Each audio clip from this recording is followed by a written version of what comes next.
Porque información, opinión y debate son una combinación clave. En la 92.9, Fernando Paulsen, junto a sus invitados y panelistas, ponen el acento en la revisión y análisis de las noticias más importantes de la jornada. Desde ahora, conéctate en todas nuestras redes y súmate al panel. Aquí comienza Combinación Clave. Empieza tu día con toda la energía natural de Marley Coffee, un café de grano orgánico molido al instante con leche descremada. Prueba el sabor de Marley Coffee en sus 12 exquisitas y variadas mezclas que te esperan para recargar tu día. Con Marley Coffee disfruta tu día con toda la onda. Cuidemos juntos el pulmón verde de Santiago. Si visitas Parquemet, ayuda a mantener limpias sus áreas verdes y llévate su basura. Tú puedes ser parte de este gran cambio que necesitamos por un futuro más sustentable. Súmate e infórmate en parquemet.cl y en redes sociales @parquemetmimbu. Ya estamos con nuestros panelistas de día jueves. Pauline Cantor, ¿cómo estás, Pauline? Hola, muy bien, Fernando. Y también Axel Callis, ¿cómo estás, Axel? Hola, Pauline, hola, Fernando, buen día. Hola, Axel, ¿cómo estás? Oye, es bien interesante como de pronto una determinada materia, en virtud del impacto que provoca, se toma prácticamente todo el tema.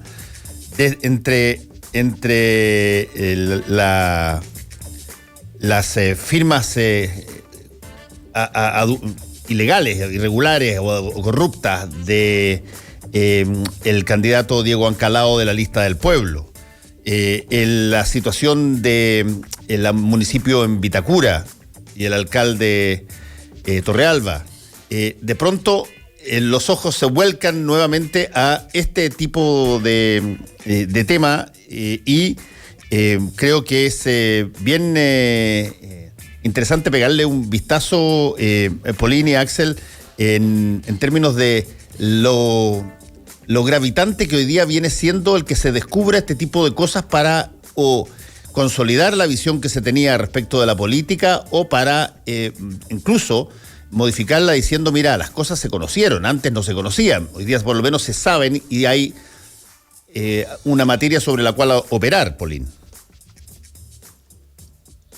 Sí, a ver, yo creo que, como dices tú, yo creo que hoy día, sobre todo, yo saco distintas, digamos, lecturas de ambas cosas, pero evidentemente hay una que es común, yo creo, hoy día, que tiene que ver con la transparencia y que todo esté arriba de la mesa. Yo creo que cada una, digamos, de las cosas que hemos visto, ¿cierto?, tanto la investigación que se está haciendo en la municipalidad de Vitacura, no nos olvidemos que siempre cuando cualquier autoridad asume, una de las primeras cosas que tiene que hacer es justamente una auditoría para saber el estado del arte en que está el lugar en el que uno llega. Yo me acuerdo cuando llegué al Ministerio del Deporte, lo primero que a uno le dicen es, tienes que hacer una auditoría para ver en qué estás, porque de ahí en adelante después tú eres parte, digamos, de toda la historia. Entonces yo creo que hoy día en eso los estándares también y las exigencias han cambiado,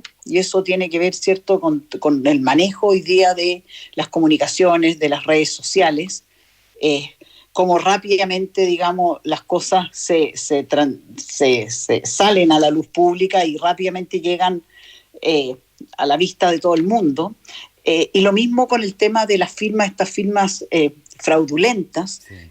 Tuviste que no, ustedes ven que no tardó nada, ¿cierto?, en rápidamente en conocerse, digamos, el hecho y que todos estuvieran opinando de lo que significa. Y tanto así que vemos hoy día que la lista del pueblo, en términos de la Convención Constituyente, deja de existir como bancada o como grupo. Entonces las consecuencias que tienen, digamos, la transparencia y el saber cómo se han hecho las cosas, son hoy día mucho más relevantes que lo que han sido en forma, digamos, histórica. Y por último, ahí, Fernando, antes ahí para cerrar esta idea, que a mí, que por lo menos con el tema de la lista del pueblo, que fuimos viendo cómo se fue con este choclo que se fue desgranando, yo creo que es la importancia y la necesidad de los partidos políticos. ¿Por qué cumplen un rol? ¿Por qué la orgánica de ellos, las exigencias es lo que hace y permite que esto se sostenga en el tiempo. De lo contrario, vemos que duran los poquitos meses que duraron. Yo creo que ese ahí es un análisis súper profundo que se puede hacer de lo que ha significado la desintegración de esta famosa lista. Sí, eso es cierto. En términos generales estoy de acuerdo contigo, Pauline, pero también hay que convenir que el alcalde de Vitacura tenía partido político, las personas que fueron beneficiadas con financiamiento ilegal de la política tenían partido político, y claro, yo estoy totalmente de acuerdo contigo, la relevancia del partido político es que hay normas, reglamentos, hay vigilancia interna y externa. Y desde ese punto de vista, Axel, te quiero preguntar, ¿cómo impacta esto en las decisiones de voto, por ejemplo, cuando estamos cerca de determinadas elecciones? ¿Qué tanto un escándalo, un par de escándalos de este tipo, te remesen al votante medio chileno? Afecta poco, Fernando, si ese es el drama. O sea, ¿tú crees que la gente están no solamente convencidas de por quién van a votar, sino que además podrían degollar un panda y no pasa nada? No, a ver, no tanto, pero a ver, esto es bastante, para mí, yo tengo serios problemas de comunicación para expresar ciertas ideas que son como medias complejas en términos como matemáticos, pero lo que tenemos acá, como lo hemos conversado varias veces, es gente que entra y sale de las elecciones dependiendo de la oferta que hay. Y debajo de eso hay un grupo de personas que son votantes crónicos, o sea, votantes que siempre están, que más o menos son como un 40-50% del electorado, que vota a todo evento. Dentro de ese grupo, lamentablemente, hay un dicho popular que es como roba pero hace, y es como está instalado en todas partes, sobre todo en las comunidades más rurales, las comunidades con menos escolaridad, o donde hay menos conciencia crítica en términos de lo que es la corrupción. Lo que no perdona llamémosle elector o el pueblo, es el que roba y no hace. Y yo creo que una parte importante del electorado tiene internalizado que estar en política es robar. Y lo estoy diciendo con una conciencia absoluta de lo que estoy comunicando. Es decir, lo ven como inherente al cargo, que si alguien va a ser alcalde, que alguien va a ser diputado, es parte del oficio el tirar las manos, ser corrupto o tener malas prácticas. Esa es una percepción que tiene la gente y es un grupo bastante grande. Por lo tanto, todo lo que sucede es que aparezca lo de Vitacura, que aparezcan distintos eventos, o sea, piensa, y lo hemos conversado, lo de Pedro Velázquez, o sea, Pedro Velázquez, una persona que estuvo varios periodos en la municipalidad de Coquimbo y luego fue electo diputado 2 veces, o sea, y ahora a lo mejor sale senador, entonces... y fue sentenciado, digamos, tuvo condena. Claro, no estamos hablando de hipótesis, estamos hablando de sentencias con condena y con multas que no han sido pagadas. Y así está, te puedo nombrar más o menos, yo me acuerdo que hice un estudio de eso hace algunos años, de las elecciones del 2012, y de los 345 comunas, 49 llegaban con acusaciones de notable abandono de deber y corrupción, y de esos 2/3 fueron electos nuevamente alcaldes o alcaldesas. Entonces, ¿Axel? no hay una correlación entre a mayor corrupción, menor rendimiento electoral, sobre todo en zonas rurales o zonas más populares. Lamentablemente esto es así. Ahora, por otra parte, lo de Vitacura, perdón por lo que voy a decir, pero es muy parecido a lo de Caradima, en una relación como que yo estudié cerca de ahí de la iglesia del Bosque, y yo desde que era chico siempre decía, no, si el cura Caradima está metido en cosas raras. Y con Vitacura siempre yo escuchaba un ruido que es como, no, si el alcalde está metido en cosas, o sea, siempre como que hay un rumor que uno no sabe si es verdad, si es mentira, uno no sabe a qué atribuirlo, pero se escuchaba eso. Entonces de repente, o con San Ramón, o sea, te puedo nombrar muchos municipios donde dicen, no, si el alcalde metió, pero nadie presenta pruebas. ¿Por qué? Porque están electos mucho tiempo, durante varios periodos. Entonces, cuesta mucho pesquisar la gestión de un alcalde en términos de auditoría cuando está en el poder, llamémosle. A Contraloría le cuesta mucho esa auditoría, porque en realidad se le cierran todas las puertas para que genere, llamémoslo, los elementos probatorios para generar un caso. A ver. Y con esto termino. Oye, Axel, una pregunta ahí que quería hacerte, también ahí cómo lo veías tú, si es que porque yo creo que lo que tú dices es lo que hemos visto, ¿cierto? Es con este cambio generacional, ¿cierto? De los millennials, que tienen otra forma, lo vimos, ¿cierto? En un estudio, además muy bueno el fin de semana, en La Tercera, cómo mostraba las brechas con los sobre 45 años.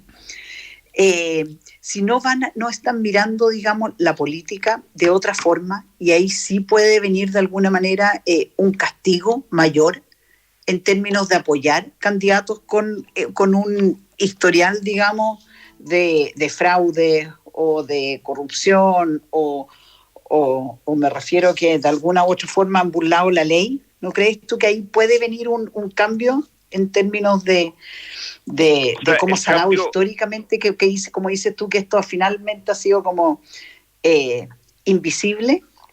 El cambio llegó en algunas comunas, y es que es cuando ese grupo de personas que más que millennials son como menores de 45, son un poquito más viejos que los millennials, van a votar.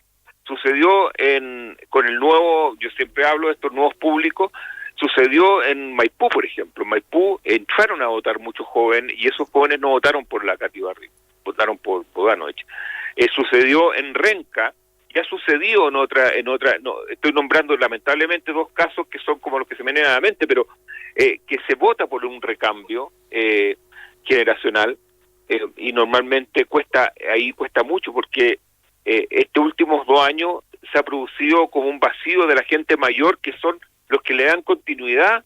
Perdón por lo que estoy diciendo, pero es así, o sea, los mayores son los que le dan continuidad normalmente a estos alcaldes que tienen que ver con malas prácticas.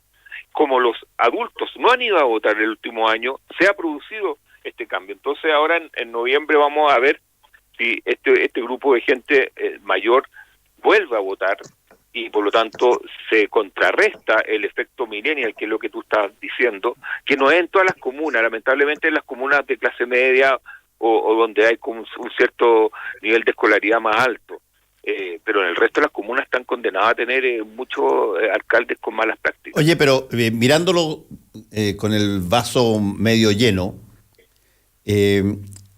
yo creo que una de las cosas que tiene de positivo todo esto que está ocurriendo es obviamente que se sabe. Es decir, se inician investigaciones, se comienza a resquebrajar el núcleo duro de la información. Eso, en el periodismo no existe gran escándalo que se haya destapado si no hubo anteriormente un resquebrajamiento del núcleo duro de aquellos que sabían. Y empiezan a aportar situaciones, algunos por temor a lo que les pueda pasar, otros porque tenían mala conciencia respecto de lo que estaba pasando, pero se resquebraja, se rompe ese núcleo duro de si tú quieres, secreto compartido. Es lo que está pasando en Vitacura, es lo que probablemente va a pasar en las otras investigaciones también, porque ahí se abren espacios para que la justicia pueda encontrar la evidencia que se está necesitando. Pero que se sepan este tipo de cosas me parece bien. La pregunta que sigue a continuación y que probablemente mucha gente se hace, oye, ¿en cuántos otros lugares pasan cosas similares pero todavía no se sabe? Probablemente, Fernando, como dices tú, yo creo que muchos. Yo creo que estos son ollas que se van destapando, como decía Axel también, imagínate todo el mismo caso ahí también de Maipú. Y San Ramón yo también, creo que como lo dicen.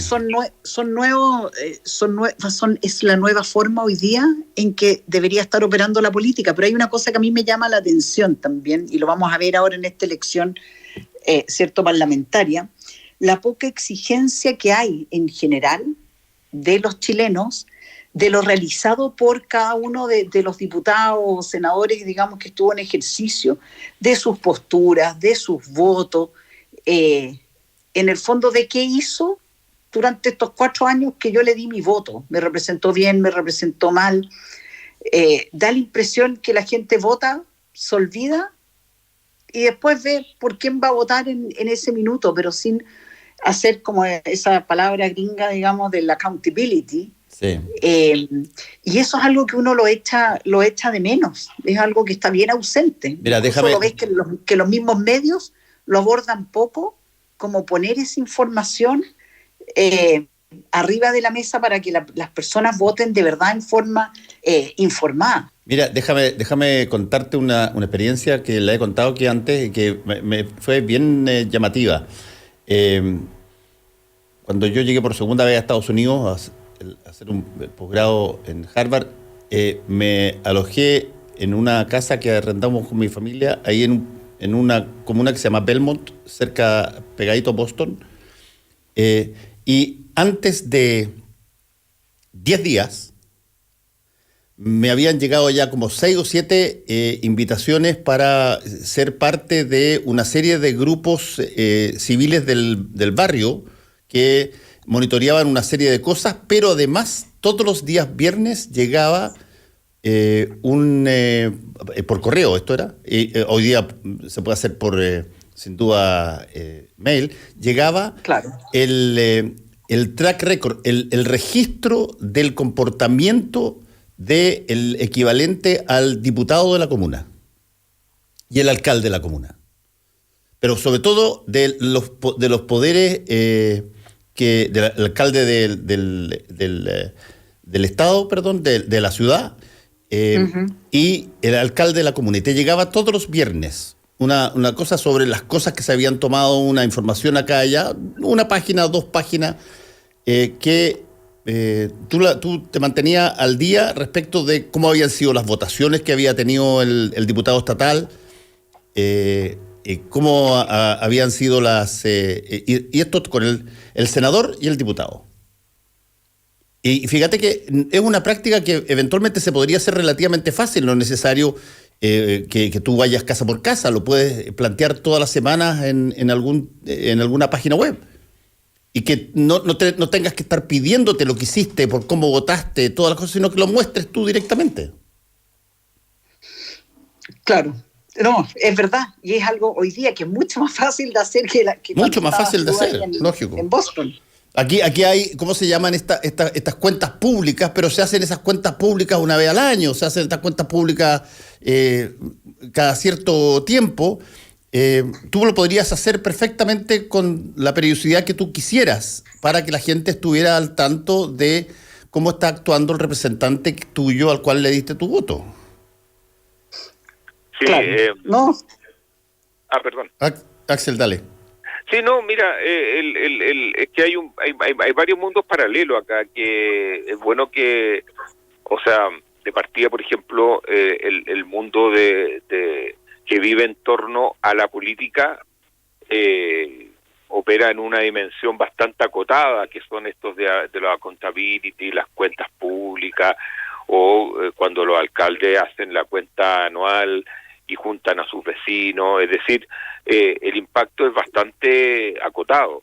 Luego tenemos una academia que vive en un mundo paralelo, y perdón que lo diga así, o sea, vive en un mundo lleno de gente que ha estudiado en muchos países, pero que no conoce la realidad territorial, es decir, tenemos como otro mundo paralelo donde se ve todo desde, yo siempre digo como la planilla Excel, porque yo también lo veo así, pero yo trabajé 10 años recorriendo el país para arriba, abajo, y después otros 5 años más. Entonces, esos mundos paralelos que sacan documentos y que nos dicen cómo es, pecan de no conocer como etnográficamente a los votantes, a los ciudadanos, a las personas.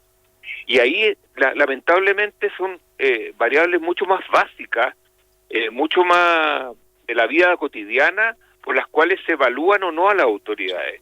Tienen que ver muchas veces con clientelismo, con que le gusta, con que le cae bien, porque lo ubican, la familia, o sea, cosas que tienen que ver mucho menos con la ciencia y más con lo cotidiano o los afectos.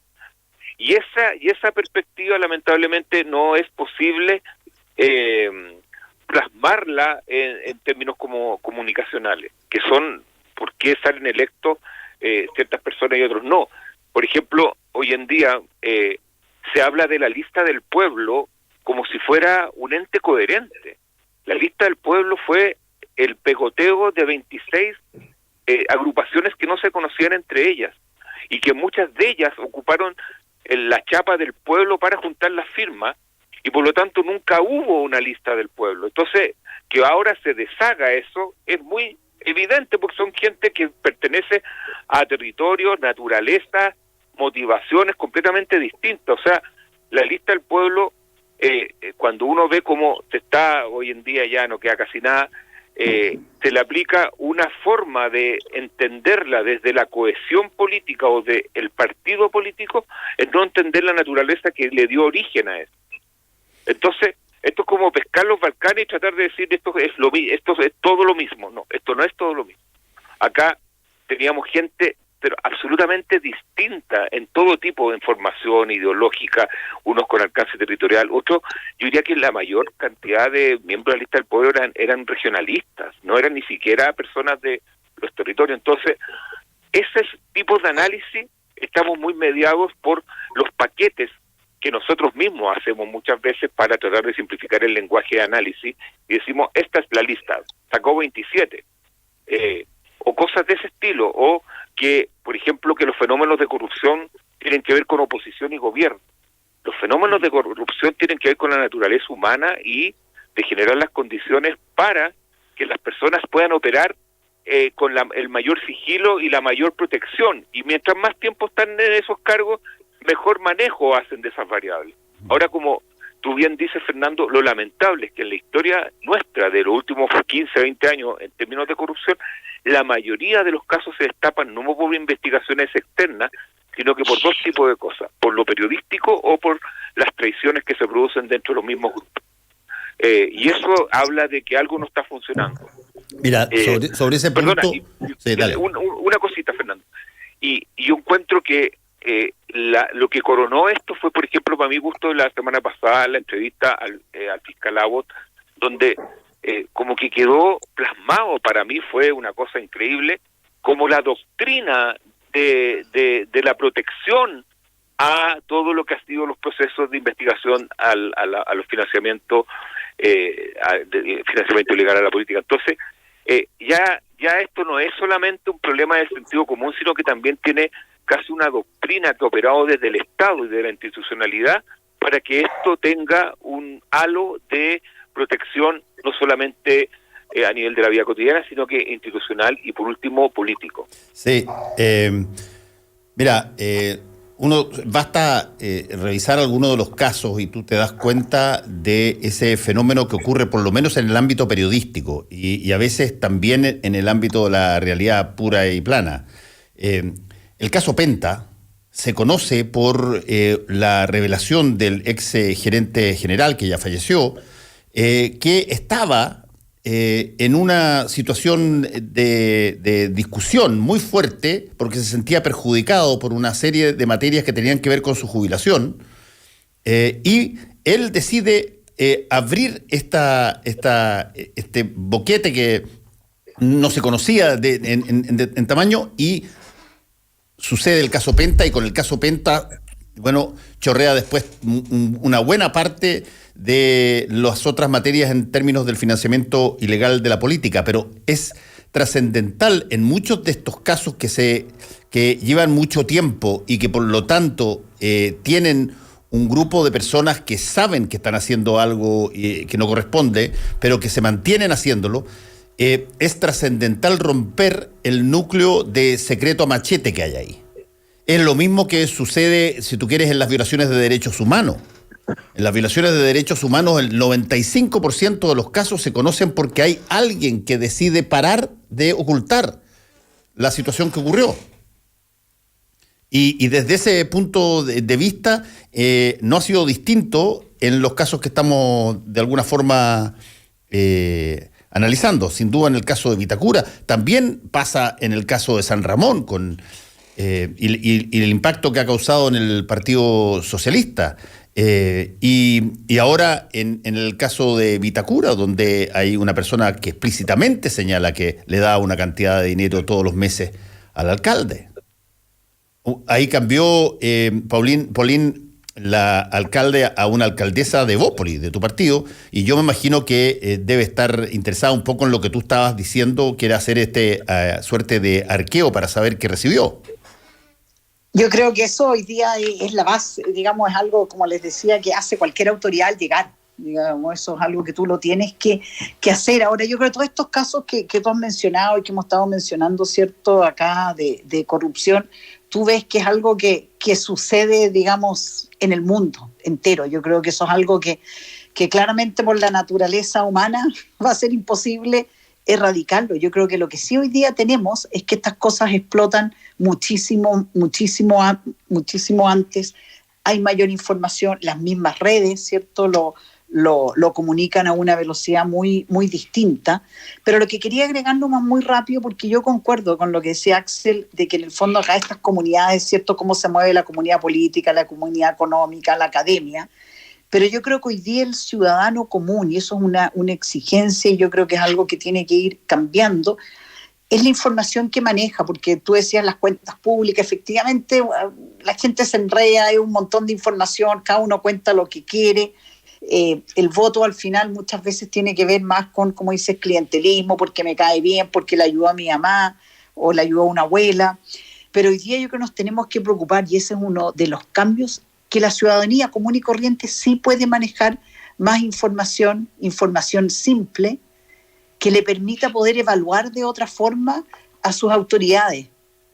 Yo creo que ese es un paso, un desafío que tenemos como sociedad, porque yo creo que nos va a llevar también a tener mejores autoridades en muchos sentidos, sobre todo aquellas que son electas, porque cuántas veces vemos gente que sale reelegida y que la gente dice, ¿cómo sigue ahí si lo único que ha hecho es embarrar? Entonces creo que ahí tenemos que ir avanzando hacia poder lograr que la ciudadanía tenga información simple, fácil, para que pueda tomar decisiones mejores. Ahora, convengamos una cosa, esta situación fue prevista, pero hace muchísimos años, en términos de un acto, llamémoslo así, un acto artístico, que de alguna forma declaraba cuál era la función esencial de quien corregía estas cosas que estamos hablando, que se llama la justicia, y que fue taparle los ojos a la estatua de la justicia. Es decir, que no fuera tuerto, ¿no?, sino que fuera ciega al respecto, en el sentido de que importaba un bledo, quién era el acusado o culpable, el culpable de la justicia tenía que actuar parejamente contra todos. Si es que era una persona de mucho recurso o persona de poco recurso, era irrelevante para determinar si es que se había cometido o no se había cometido un delito y si debía pagar o no debía pagar por ello. Eso está plasmado en una estatua icónica sobre la base de esta simbología de los ojos tapados. Y el problema es cuando la justicia no es ciega, sino que es tuerta. Y mira para un lado nomás. Sí, pero, o sea, no hay pero, Fernando, sino que algún día vamos a poder ponderar cuál ha sido el aporte de la no justicia el debilitamiento de la justicia dentro de todo lo que fue el proceso del estallido social y lo que ha venido después. Yo siempre hago este punto porque yo soy muy fanático de un teórico francés que se llama Ronsan Ballon, que él determina que las sociedades se empiezan a caer cuando el sentido de justicia, es decir, el sentido de que todos somos iguales en términos de ubicación dentro de los sistemas, se pierde eso, todo se viene abajo. Obvio. Y evidentemente que el indicador más al alcance de la mano es la falta de confianza en las instituciones del Estado y todo eso. Pero el aporte que hace la no justicia al debilitamiento de la democracia es pero tremendo. Y eso afecta no solamente a los delitos cuello y corbata que pueden hacer esto en la justicia para ricos, para pobres, sino que afecta incluso en el trabajo de investigación, en el trabajo de carabineros, en el trabajo de los fiscales y en la expansión de los delitos de todo nivel, es decir, afecta a la anomia social. Entonces, al final... estamos en la hora. Estamos en la hora y la Polín quiere decir una última cosa claro, cortita. Las falencias de la justicia han sido enormes y en todo sentido lo estamos viendo hasta el tema migratorio en el norte, en la Araucanía. Sí, yo creo que ahí son graves. Es para otro programa completo. Oye, muchas gracias a los dos y ahora justamente voy a entrevistar al vicepresidente de la Federación Nacional de Funcionarios del Ministerio Público, justamente por este tema que incluso reveló el propio fiscal de haberse juntado con una persona que estaba siendo investigada y que además era alguien que podía votar sobre su nombramiento. Bueno, seguimos ahí en sintonía entonces. Entonces, ya pues, que les vaya muy bien. Sí, chao, pues. Polín. Ya. Chao, Axel. Gracias. Chao. Fernando Paulsen y nuestros panelistas e invitados son una combinación clave. 92.9. La clave me escucha.